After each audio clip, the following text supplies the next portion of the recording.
Prends un moment. Regarde autour de toi. Ta chambre, le couloir, la rue derrière la fenêtre. Tout ce que tu vois te semble solide, réel, dense. Maintenant, imagine qu'on te démontre, mathématiquement, que tout ce qui t'entoure, à une échelle que ton cerveau refuse d'intégrer, n'est presque rien. Pas au sens figuré, pas comme métaphore philosophique, littéralement rien. Un vide si immense que notre galaxie entière, la Voie lactée, ses 200 à 400 milliards d'étoiles, ses planètes, ses océans, toi, moi, nous flottons dedans comme un grain de poussière au centre d'une salle vide de la taille d'un continent. Et ce qui me retourne l'esprit, c'est que ce n'est pas une hypothèse fumeuse. Il y a des équations, des cartes, des données issues des télescopes les plus puissants que l'humanité ait jamais construits. Et tout ça dit la même chose. Nous sommes à l'intérieur de quelque chose pour lequel nous n'avons même pas encore de vrai nom. La première question qui vient, c'est celle-là. Si on baigne dans un vide gigantesque, pourquoi quand on pointe un télescope dans n'importe quelle direction, on voit des étoiles, des galaxies, de la matière partout? C'est là que la plupart des gens font une erreur de perspective fondamentale. L'univers observable s'étend sur environ 46 milliards d'années-lumière de diamètre. C'est incompréhensiblement grand. Mais dans cet espace, la matière n'est pas répartie uniformément. Loin de là. L'univers ressemble à une éponge cosmique, à une toile d'araignée à l'échelle galactique. Les cosmologistes appellent ça la structure à grande échelle de l'univers. En anglais, le Cosmic Web. Il y a des filaments, des fils de matière longs de centaines de millions d'années-lumière, où des milliers de galaxies se regroupent comme des perles sur un collier. Et entre ces filaments, il y a des vides, des super-vides, des régions où il ne se passe presque rien. Des endroits où la densité de matière est si faible qu'un astronome vivant dans une galaxie hypothétique plantée au milieu aurait une nuit absolument terrifiante. Pas parce qu'il y aurait quelque chose à voir, mais parce qu'il n'y aurait presque rien. Zéro voisin, zéro galaxie proche, le néant. Et maintenant, la vraie qui est question, celle qu'on a évitée depuis le début. Et si notre galaxie était dans l'un de ces endroits-là? Il faut te parler de quelque chose qui s'est passé en 1981, une année banale en apparence. Cette année-là, un astronome du nom de Robert Kirshner et son équipe, en étudiant la distribution des galaxies dans une direction précise du ciel, ont trouvé quelque chose qui n'était pas censé être là. Ou plutôt quelque chose qui n'était pas là du tout. Une zone immense, dans la constellation du Bouvier, Boötes en latin. Sur une étendue d'environ 250 à 330 millions d'années-lumière de diamètre, presque aucune galaxie. Un espace qui aurait dû en contenir des milliers, peut-être des dizaines de milliers. Et il y en avait 60.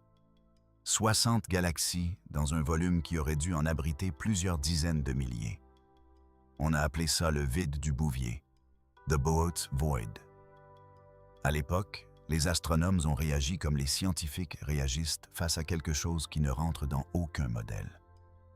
Ils ont recalculé, revérifié, recalculé encore, parce que ce vide, statistiquement, n'aurait pas dû exister. Les modèles de formation des structures cosmiques de l'époque disaient qu'une telle région ne pouvait pas se former aussi rapidement, pas dans l'âge actuel de l'univers. Et pourtant, il est là. Tu te dis peut-être, d'accord, un grand vide, c'est impressionnant, mais on n'est pas dedans. On est juste des observateurs lointains qui regardent cette curiosité cosmique. Accroche-toi. En 2013, 3 astronomes, Keenan, Barger et Cowie, ont publié une étude dans The Astrophysical Journal. Une étude dense, technique, bourrée de mathématiques. Et le résultat de cette étude allait passer presque inaperçu pendant plusieurs années. Ce qu'ils ont fait est simple à comprendre dans son principe, même si l'exécution est vertigineuse. Ils ont cartographié la densité de matière autour de nous.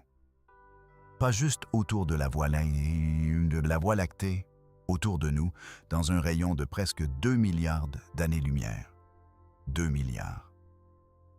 Pour avoir une idée, la lumière, qui voyage à 300 000 km par seconde, mettrait 2 milliards d'années pour parcourir cette distance.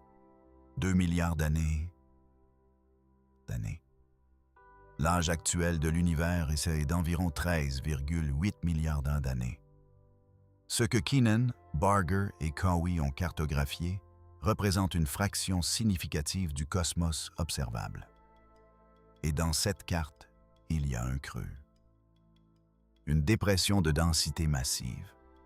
Notre groupe local de galaxies, la Voie lactée, Andromède, une cinquantaine de petites galaxies satellites, est assis au centre d'une région qui contient environ 20% moins de matière que la moyenne cosmique. 20%. Ça peut sembler peu, mais à cette échelle, ça représente une quantité de matière manquante proprement ahurissante. Des millions de galaxies, des milliards d'étoiles qui ne sont tout simplement pas là, pas où elles devraient statistiquement être. Et ce vide colossal, qu'on a fini par appeler le vide KBC, en référence aux initiales des 3 auteurs, s'étend dans toutes les directions autour de nous sur près de 2 milliards d'années-lumière de rayon. On est dedans. On a toujours été dedans. On le savait juste pas encore. Tu penses peut-être, c'est une seule étude.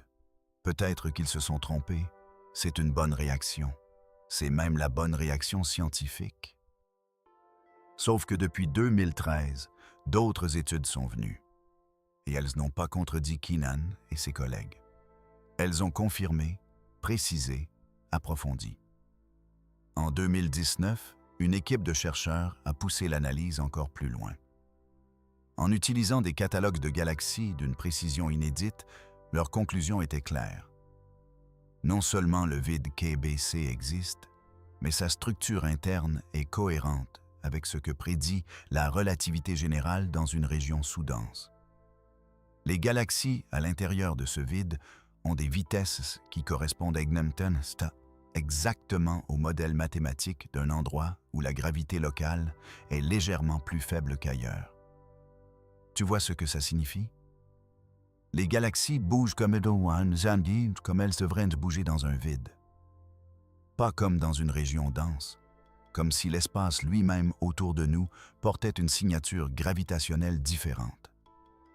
Je veux faire une pause ici, parce que j'ai failli passer trop vite sur quelque chose d'essentiel. La relativité générale d'Einstein, la théorie qui décrit la gravité non pas comme une force, mais comme une courbure de l'espace-temps, prédit que la lumière traversant un vide se comporte différemment de la lumière traversant une région dense. Quand un photon entre dans un supervide, il gagne de l'énergie. Quand il en ressort, il en perd. En théorie, ça devrait s'équilibrer. Mais, et c'est là que l'univers décide d'être bizarre, si l'univers est en expansion accélérée, et on sait qu'il l'est, alors les vides s'agrandissent au fil du temps. Et donc, le photon qui traverse un vide en expansion ressort avec un tout petit peu moins d'énergie qu'il n'en avait en entrant. Ça laisse une trace froide, une légère dépression de température. On appelle ça l'effet Sachs-Wolfe intégré. C'est de la physique réelle, mesurable. Et quand on regarde la carte du fond diffus cosmologique, le rayonnement fossile de l'univers primitif, observé par les satellites WMAP et Planck, on trouve exactement ça. Des zones légèrement plus froides là où se trouvent les grands vides. La tache froide la plus célèbre de cette carte s'appelle sobrement la Cold Spot. Une anomalie de température dans la direction de la constellation de l'Éridan, plus froide que la moyenne de 70 microkelvin, ce qui, dans le langage du fond diffus cosmologique, est une différence gigantesque. Est-ce que c'est la signature du vide du Bouvier ou d'un autre supervide encore plus grand derrière lui? La question fait encore débat. Mais ce qui ne fait plus débat, c'est que des structures de ce genre existent et qu'elles laissent des empreintes dans le rayonnement le plus ancien de l'univers. Je veux te parler d'un problème. Un problème que les cosmologistes appellent, sans ironie, la tension de Hubble. Et c'est là que le fil mathématique de notre histoire prend une tournure vraiment troublante. Edwin Hubble, l'astronome américain, pas le télescope, a établi dans les années 20 que l'univers est en expansion. Les galaxies s'éloignent les unes des autres. Plus une galaxie est lointaine, plus elle s'éloigne vite. Le taux d'expansion de l'univers s'appelle la constante de Hubble, notée H0. Pendant des décennies, mesurer cette constante a été le Graal de la cosmologie. Et aujourd'hui, on sait la mesurer très précisément. Sauf qu'on obtient deux valeurs différentes selon la méthode utilisée. Et ces deux valeurs ne sont pas réconciliables par les erreurs de mesure. Quand on mesure H0 en utilisant le fond diffus cosmologique, le rayonnement fossile analysé par le satellite Planck de l'ESA, on obtient environ 67,4 km par seconde par mégaparsec. Quand on utilise des objets locaux, des étoiles variables appelées céphéides, des supernovas de type 1A, on obtient environ 73,4, 6 unités d'écart. Ça paraît peu. Sauf que les barres d'erreur de chaque mesure sont si petites que ces deux valeurs ne se chevauchent pratiquement pas. La probabilité que cet écart soit dû au hasard est inférieure à une chance sur 1 million. En statistique, on appelle ça un résultat à 5 sigma, au-delà de toute coïncidence raisonnable. Les cosmologistes sont face à un mur. Soit les instruments sont défaillants, soit la physique standard est incomplète, soit il y a quelque chose dans notre environnement cosmique qui fausse les mesures locales. Tu vois où je veux en venir. En 2018, Keenan et Barger ont publié une étude qui a mis beaucoup de monde mal à l'aise. Leur hypothèse: et si le vide KBC était responsable de la tension de Hubble? Voilà leur raisonnement simplifié. Si on est dans une région sous-dense, une région où la gravité locale est légèrement plus faible qu'ailleurs, alors les galaxies autour de nous ont tendance à dériver naturellement vers les régions plus denses, vers les bords du vide. Ce flux de matière vers l'extérieur s'additionne au mouvement d'expansion générale de l'univers. Ce flux s'appelle vitesse particulière et il crée une illusion. Quand on mesure l'expansion de l'univers en observant des objets locaux, on mesure en réalité l'expansion générale plus ce flux supplémentaire. On surestime l'expansion. On mesure un H0 plus grand que la réalité.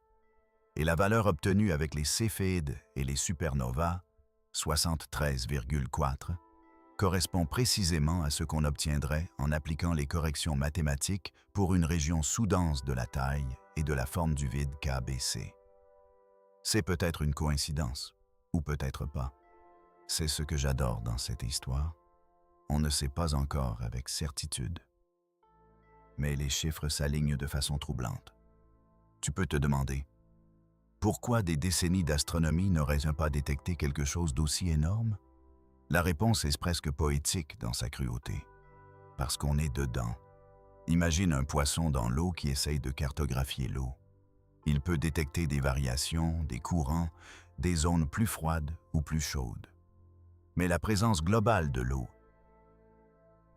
elle-même, c'est son monde, son référentiel, sa normalité. On est pareil. Depuis l'intérieur du vide, l'espace autour de nous semble globalement homogène, parce que nos instruments ont longtemps manqué de précision pour détecter une dépression de densité aussi diffuse, aussi étalée sur des distances aussi stupéfiantes.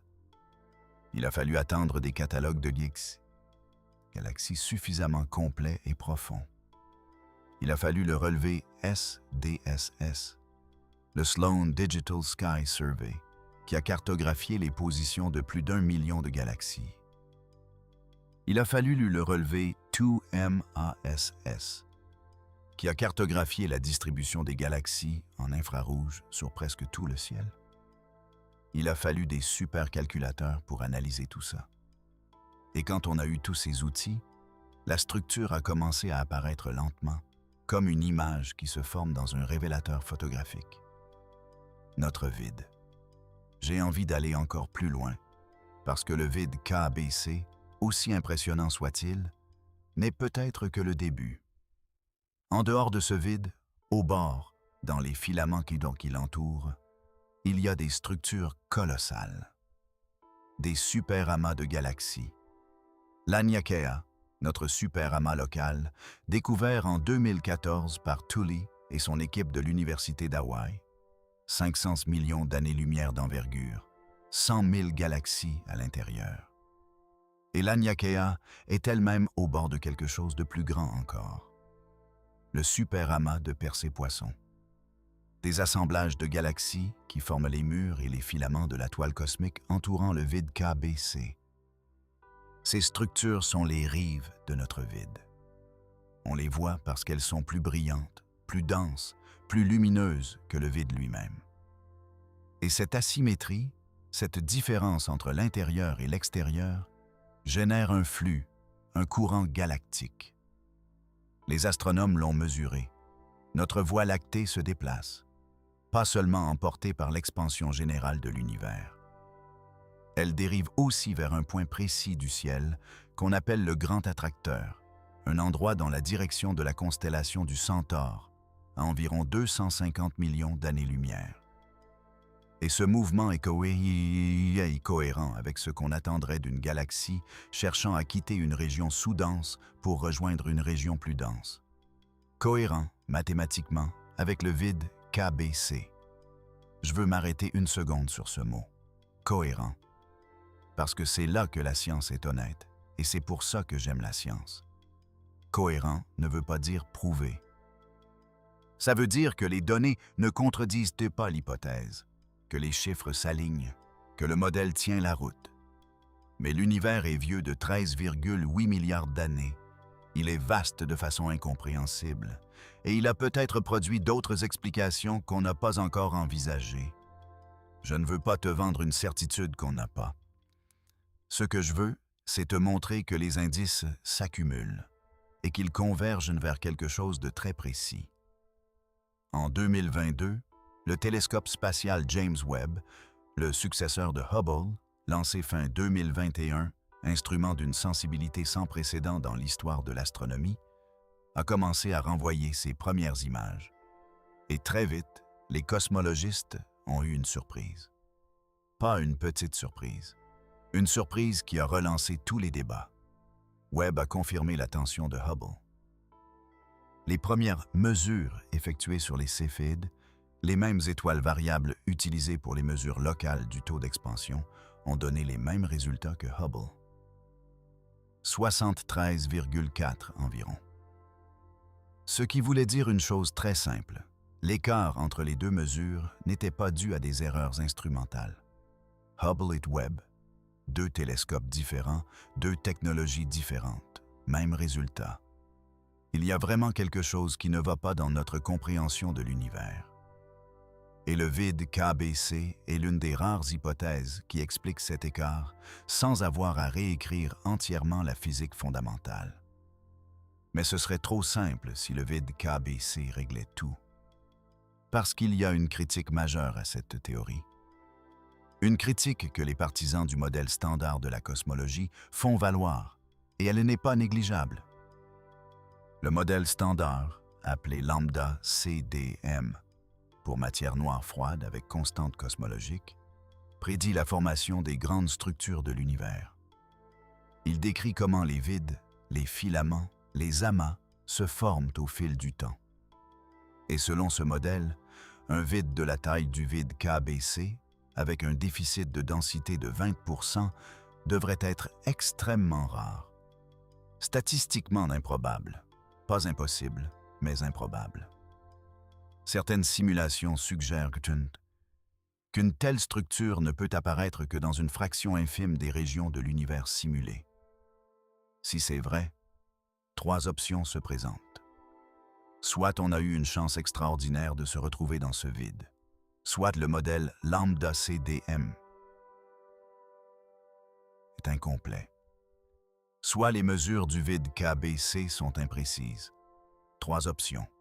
Aucune n'est confortable. Et c'est exactement là que la physique moderne se retrouve bloquée, avec des données qui semblent dire une chose et des modèles qui résistent à l'admettre.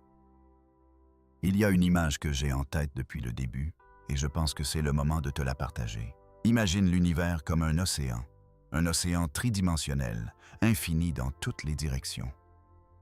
Dans cet océan, il y a des vagues, des crêtes de matière, les filaments, les amas, et des creux, les vides. On est dans un creux profond. Et la mer qui nous entoure, bien qu'elle soit partout autour de nous, ne se trouve pas là où on est. Elle est au bord. Elle est dans les directions qui semblent vides à nos yeux, mais qui sont en réalité les rives d'un continent de matière que la courbure de notre vide nous cache. Et de temps en temps, quand un photon de lumière venant d'une galaxie lointaine traverse ce creux pour arriver jusqu'à nos télescopes, il apporte avec lui une trace, une signature, une légère modification de son énergie qui dit « J'ai traversé un vide, j'ai traversé votre vide ». C'est de la poésie cosmique codée en équations différentielles. Je ne peux pas parler de tout ça sans aborder la question de l'énergie noire, parce qu'elle est au cœur du mystère. On sait depuis 1998, grâce aux travaux de Saul Perlmutter, Brian Schmidt et Adam Riess, qui ont valu le prix Nobel de physique en 2011, que l'expansion de l'univers n'est pas en train de ralentir. Elle accélère. Quelque chose pousse les galaxies à s'éloigner les unes des autres de plus en plus vite. On a appelé ce quelque chose l'énergie noire. Et cette énergie noire représente, selon les modèles actuels, 68% de tout le contenu énergie-matière de l'univers. 68% d'inconnu total. La matière ordinaire, les étoiles, les planètes, les gaz, toi, moi, représentent environ 5% de l'univers. La matière noire, qu'on ne détecte qu'indirectement via ses effets gravitationnels, environ 27%. Et ce mystère absolu qu'on appelle énergie noire, 68%. Voilà la connexion que peu de gens font spontanément. Les supervides comme le vide KBC sont des endroits où l'énergie noire domine encore plus massivement que dans les régions denses, parce qu'il n'y a pas grand-chose d'autre, pas assez de matière pour contrebalancer sa poussée. Dans notre vide, l'énergie noire règne presque sans opposition. Et c'est peut-être pour ça que les mesures locales de l'expansion semblent plus grandes. Parce qu'on mesure une expansion amplifiée par notre position dans un endroit où l'énergie noire a les mains libres. Il y a un détail que j'ai trouvé si fascinant qu'il m'a empêché de dormir une nuit entière. Le vide KBC a un rayon d'environ 1 milliard d'années-lumière. Pour le traverser à la vitesse de la lumière, il faudrait 2 milliards d'années, 2 fois l'âge de notre Soleil. Les photons qui ont voyagé depuis les bords de ce vide pour arriver jusqu'à nos télescopes sont partis il y a entre 500 millions et 1 milliard d'années. À cette époque, sur Terre, la vie multicellulaire complexe commençait tout juste à exploser en diversité. Les premiers animaux marins existaient à peine. Les dinosaures n'apparaîtraient pas avant encore 250 millions d'années. Et cette lumière était déjà en route. Elle voyageait dans notre direction pendant que les premiers poissons apprenaient à nager, pendant que les dinosaures régnaient sur la Terre, pendant que les premières civilisations humaines bâtissaient leurs temples. Et elle est arrivée maintenant dans les instruments de nos télescopes pour nous dire « Vous habitez un endroit vide. Il y a une dimension encore plus vertigineuse dont je veux te parler. En cosmologie, il existe un principe qu'on appelle le principe copernicien. L'idée que nous n'occupons pas une position spéciale dans l'univers, que notre position est statistiquement ordinaire, typique. Et pendant longtemps, ce principe a guidé toute la cosmologie. L'univers est homogène et isotrope à grande échelle. Pareil dans toutes les directions, pareil partout. Sauf que si on essaie vraiment dans un vide comme le vide KBC, on n'est pas dans une position typique. On est dans une position minoritaire, statistiquement rare. Et ça soulève une question qui a tout un vertige philosophique. Pourquoi sommes-nous ici? Pourquoi notre galaxie s'est-elle formée dans un vide plutôt que dans un filament dense? Est-ce que le hasard pur? L'environnement cosmique a-t-il influencé notre évolution, l'émergence de la vie, de la conscience? Ce sont des questions qui dépassent la physique actuelle, mais elles naissent directement de ces données, de cette carte, de ces équations. Il y a un chercheur dont je dois mentionner le travail, parce qu'il m'a profondément marqué. Luca Lombrizer, physicien théoricien à l'Université de Genève. En 2020, il a publié une étude dans la revue Physics Letters B, et sa conclusion était radicale. Lombrizer propose que la tension de Hubble peut être résolue si on suppose qu'on vit dans une région de l'univers où la valeur locale de la constante cosmologique, ce qu'on appelle l'énergie noire, est légèrement différente de sa valeur moyenne. Comment ce serait possible? Si l'énergie noire n'est pas une constante universelle uniforme, mais une sorte de champ qui fluctue légèrement d'un endroit à l'autre, et que notre vide se trouve dans une région où ce champ a une valeur légèrement différente. Si c'est correct, alors les lois de la physique, ou du moins certains de leurs paramètres, ne sont pas exactement les mêmes partout dans l'univers. Il n'y aurait pas une physique universelle. Il y aurait une physique locale, influencée par l'environnement cosmique. Ce n'est pas une révision de la cosmologie, c'est une révolution. Je précise que c'est une hypothèse parmi d'autres, mais elle est prise au sérieux par des gens très sérieux. Et c'est qu'il y a d'autres vides comme le nôtre ailleurs dans l'univers? Oui, énormément. Le vide du Bouvier, déjà mentionné, 250 à 330 millions d'années-lumière de diamètre.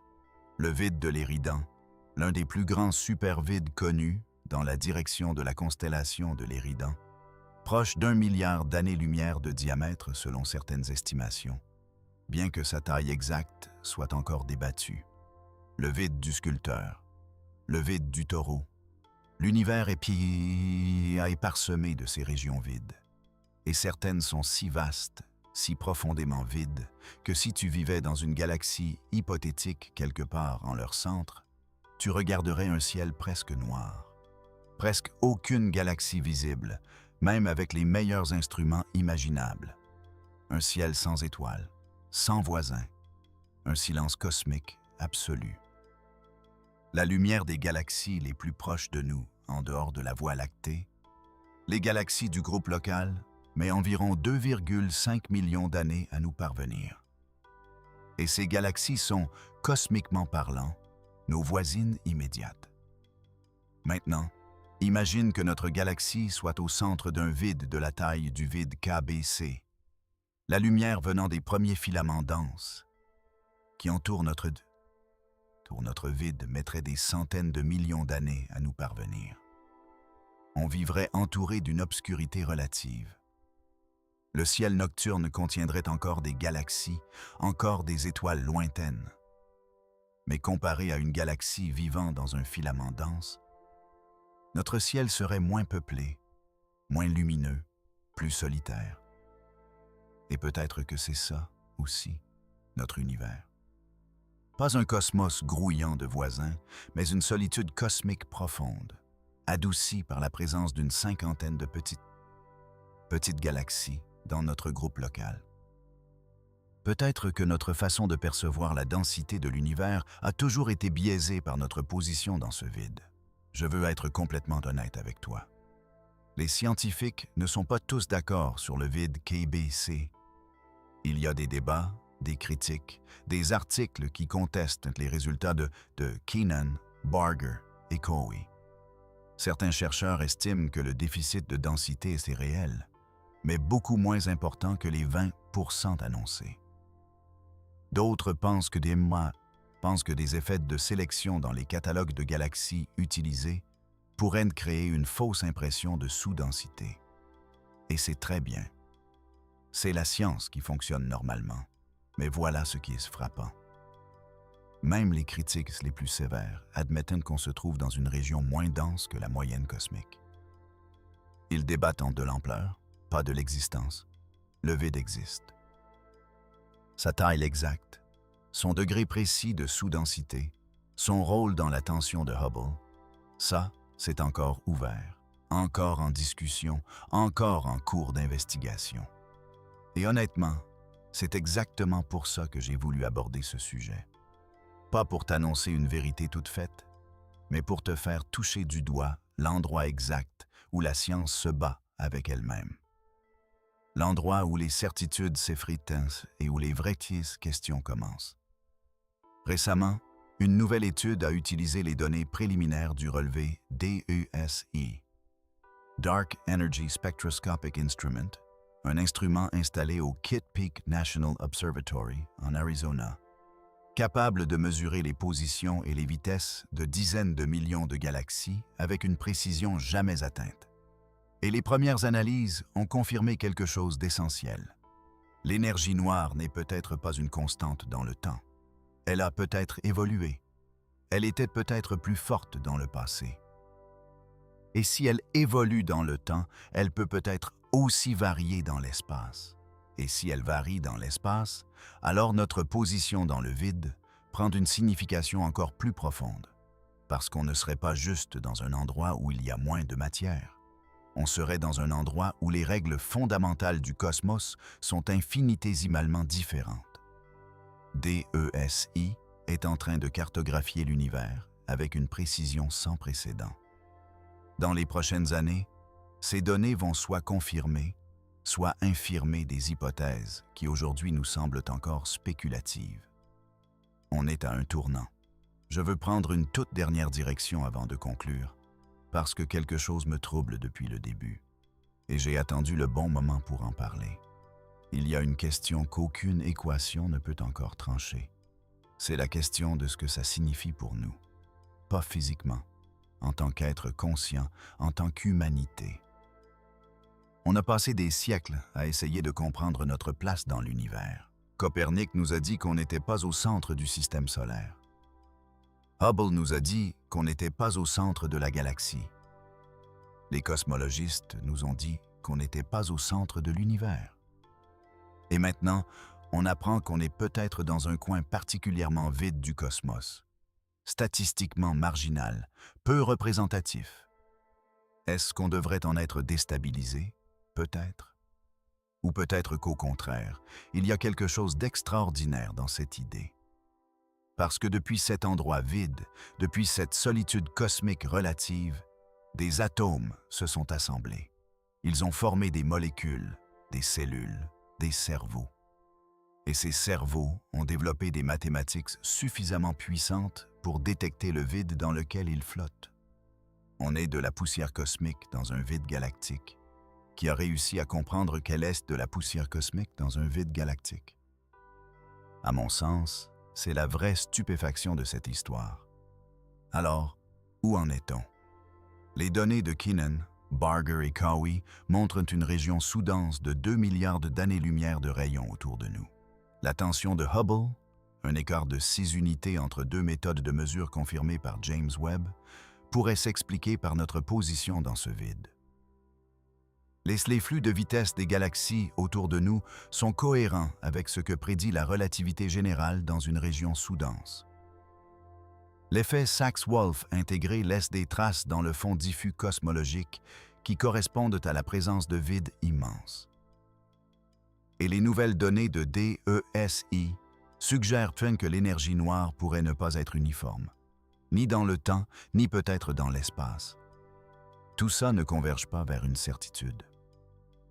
Vers quelque chose de plus troublant qu'une certitude, la conviction de plus en plus forte qu'on comprend mal notre position dans l'univers, qu'on a construit des modèles depuis une perspective biaisée, et les instruments qu'on a maintenant, Webb, Planck, le futur Rubin Observatory qui entrera en service dans les prochaines années, le télescope spatial Euclide lancé en 2023 par l'ESA, vont peut-être nous forcer à tout revisiter.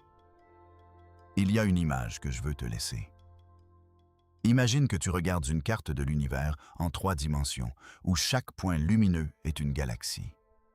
Tu zoomes. Tu vois les filaments, les murs, les amas. Et au centre de cette carte, il y a une région plus sombre, moins dense, un creux. tu zoomes encore. Et tu réalises que dans ce creux, à une échelle infiniment plus petite, se trouve notre super-amas, l'Aniakea.